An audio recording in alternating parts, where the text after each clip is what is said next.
La chat si chiama ASSS, Associazione Spontanea Sicurezza San Vito. È un gruppo WhatsApp di pronto intervento sul territorio in caso di furti o di presenze sospette.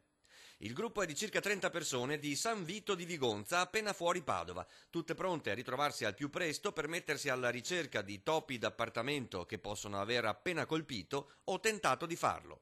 Arriva un ladro su una casa di un amico, allerta subito su WhatsApp e quindi tutti quanti sono, se sono disponibili ad andare a fare un giro, vedere se si riesce a fare qualcosa. È un deterrente anche. A noi non è che intendiamo prendere il ladro, ma far vedere che ci siamo. Quindi dopodiché si arrangeranno le forze dell'ordine. Il gruppo non è schierato politicamente, è composto da studenti, lavoratori e anche da disoccupati. È spontaneo, perciò chi può, in caso di emergenza, interviene.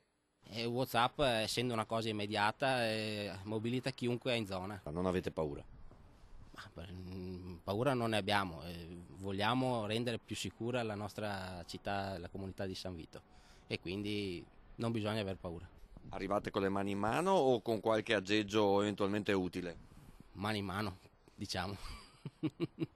La tecnologia ha quindi surclassato le vecchie ronde. Anche nel Trevigiano, a Pieve di Soligo, Ponzano e Susegana, via web i cittadini possono segnalare auto sospette, falsi incaricati di acqua, luce e gas che cercano di truffare la gente, tentati furti e episodi di microcriminalità. È una pagina dove i cittadini possono sorvegliare il proprio comune, una pagina dove chi vede qualcosa di strano, che vede movimenti sospetti vicino alla propria abitazione, può segnalarli e in questo modo avvisare gli altri suoi vicini di casa, i compaesani, e fare in modo che stiano attenti. C'è chi ha segnalato di aver incontrato un falso operatore dell'Enel e chi ha avvisato i carabinieri di aver visto persone sospette fuori da casa sua, e i like si sprecano.